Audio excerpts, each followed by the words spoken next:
What's up, ladies and gentlemen? Welcome back to White Sox Daily. I'm Aaron Feely. I look a bit different. I did lose a couple of pounds, all of them shaved right off of my face.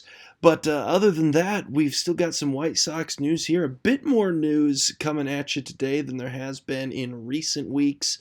Um, we'll start things off right off the bat with the Jeff Passan article that came out on ESPN earlier on. Um, Actually, that was a little bit yesterday by the time this video comes out, but ranking some of the offseason winners and losers to this point across Major League Baseball. And the Chicago White Sox listed among the major winners in the article, referencing some of the big signings. Of course, the big one in Murakami, that was a huge one for him. Also got Newcomb in. Anthony Kay, a big signing as far as the pitching for the Chicago White Sox is concerned. And yeah, he even goes into some detail here and some things that obviously as White Sox fans, most of us were already vaguely aware of. But, talking about how the contracts themselves were really huge for the White Sox and massive wins in their own right, not just acquiring these players, but getting Murakami for just $34 million across 2 seasons, an absolute steal for the Chicago White Sox. It was sort of built in with this, this risk of, but what if he's not as good as we think he's going to be? And the fact of the matter is, all signs point to it might take him a second, but he seems to be the real deal. He seems to be a legitimate ball player that's going to bring some power to the Chicago White Sox and be that solid rock at first base that the White Sox have desperately been needing ever since Jose Abreu left us a few years ago. And so for that price range, assuming that he can even be slightly close to what we assume he's going to be, I mean, it's just an absolute bargain right there for a guy of that quality, a guy that has the potential to maybe be our best player in 2026, and to get him on a cheap deal like that, massive win for the South Side. And then, of course, Newcomb comes in, one of the best left-handed relievers on the market this year.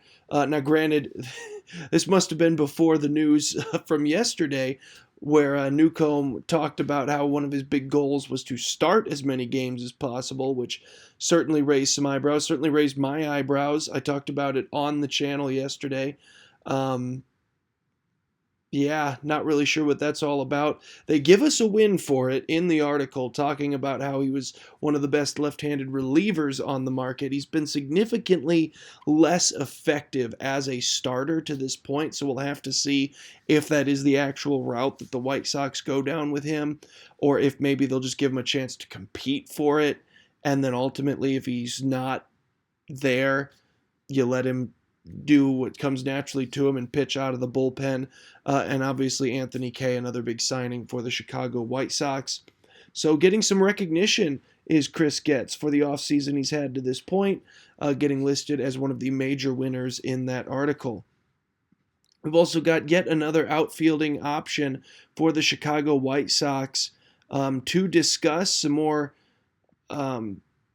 rumblings in regards to another outfielder potentially being connected to the White Sox.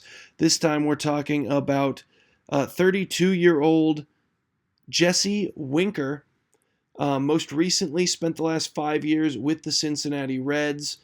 A guy that, is 32 years old, so potentially not going to command the same level of market as some of the bigger names out there, which is always something you unfortunately have to discuss when you're talking about any White Sox free agent signing. Most recently, he was with I think I just said most recently, started with the Cincinnati Reds. I apologize. Most recently with the New York Mets just last year. A guy that hits in the high 200s for his career. Not blow you out of the water statistically, but he plays solid defense, a good veteran leader to bring into the locker room potentially, a guy that in previous years has had some home run power, usually hitting somewhere in the mid-teens, couple of low 20s seasons, if I'm remembering correctly. He has been injured the last 2 years with the New York Mets, so that's certainly a concern. But yeah, a guy that could very well fit into that general role the White Sox are looking for of placeholder for a year. Of course, the long-term goal is still try to get Braden Montgomery up through the minor league system, and eventually he could take that spot in the right field, hopefully with Luis Roberts still intact in center and potentially playing up to his actual God-given abilities, like he was a couple of seasons ago before, these last two somewhat disappointing years out of him that started all these trade rumblings. I think the best case scenario, though, is still Luis Robert in center field long term with Braden Montgomery there in right. Andrew Benintendi's currently in left field. Take it, leave it, replace it, free agent. I don't care, whatever. Robert and Braden Montgomery would be more than an efficient two-headed monster before you even start worrying about what the long-term deal there is in left field. But for a guy that you can just bring in for a year, stick over there and right, say, hey, can you hold this down for a season while we get the young kid up and going? I think Jesse Winker, definitely an option, definitely a guy that you could potentially see filling that role very nicely. And we also got some more major league news, obviously, pertains to the Chicago White Sox because we're in, the MLB. But some of the goals that Rob Manfred laid out in his most recent press conference in regards to what he wants to get done prior to his contract expiring in 2029. The big one, of course, is the first expansion since 1998. Wanting to get 2 new teams in, said that is the primary focus, and then adding, naturally this would lead to divisional realignment and a complete rethinking of the divisional structure. We'd want to go more territorial and regional, still having the divisions intact. We'd likely go to 8 4-team divisions, basically the NFL model at this point with the 32 teams.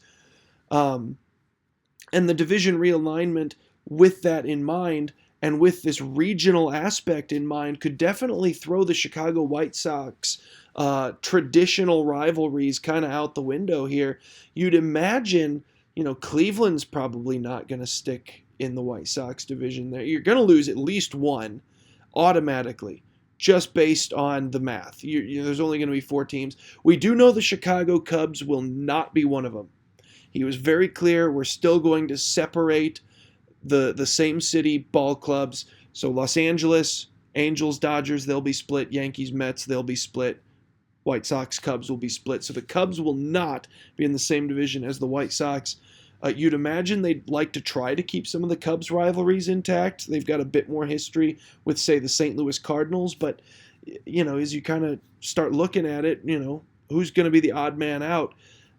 Kansas City is probably the closest. You could make an argument Detroit and Minnesota, and there's your whatever they're going to call it. We'll still call it the American League Central, I guess, leaving maybe Cleveland the odd man out, probably going over with whatever Pittsburgh and Cincinnati are up to. Just no real hints or indications as to who the specific teams would be that's paired together, but if they are going to stick with this regional concept, and we don't know, how the expansion teams will throw any wrenches into any of this mix, so stuff to keep an eye on there. And on top of that, the fairly ridiculous idea of the split season. I hate it. I hate it. I hate it. I hate it. Don't do that. The in-season tournament, too, at the end of the first part of the split season, trying to go the NBA route. Basically a tournament that would guarantee the winner of the first half of the season a playoff berth at the end of the season. The way it would work as a model for those of you that don't remember previous split seasons or any other sports leagues that utilize split seasons, the winners of the first half of the season would join in on a mass playoff with the teams that were the winners of the second half of the Major League season. Basically, they'd split the season into 2 parts with 2 completely different standings, and then the playoffs would be comprised of 1/2 first season winners and 1/2 second season winners, and it's awful. It is awful, terrible, terrible, terrible. No, get rid of it, throw it away.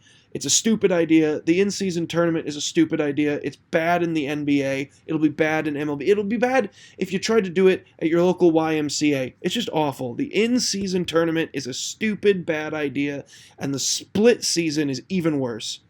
So yeah, there's my opinion on that. Let's not go down that rabbit hole. Let's not even give that a thought. Moving on.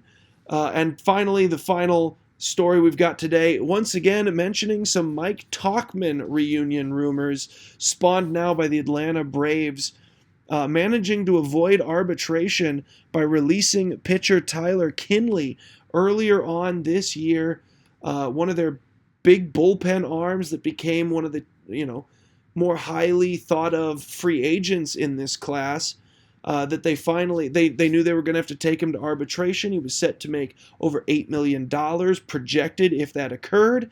They decided to just let him walk, and then they brought him back earlier on this week to a significantly lower $4.25 million contract, as they were able to avoid the arbitrator altogether. Could the White Sox potentially do something similar here with Mike Tauchman? They themselves didn't really feel like he was worth the price that the projection in arbitration would have probably netted him of approximately $3.4 million. A guy that endeared himself to Sox fans. We say that all the time, but maybe wasn't worth quite that price tag, especially if you consider he's probably being brought back on just a 1 year, similar to what we talked about earlier with Jesse Winker. Just a 1 year hold the fort down type of deal. Would it really be worth it? But now it might be worth it after we just saw what Atlanta did. If you could cut that in half, bring him back on a significantly cheaper deal. If as long as he agrees to it, why not? Good idea. Let us know how you'd feel about that in the comments section below, and we'll talk to you guys again tomorrow.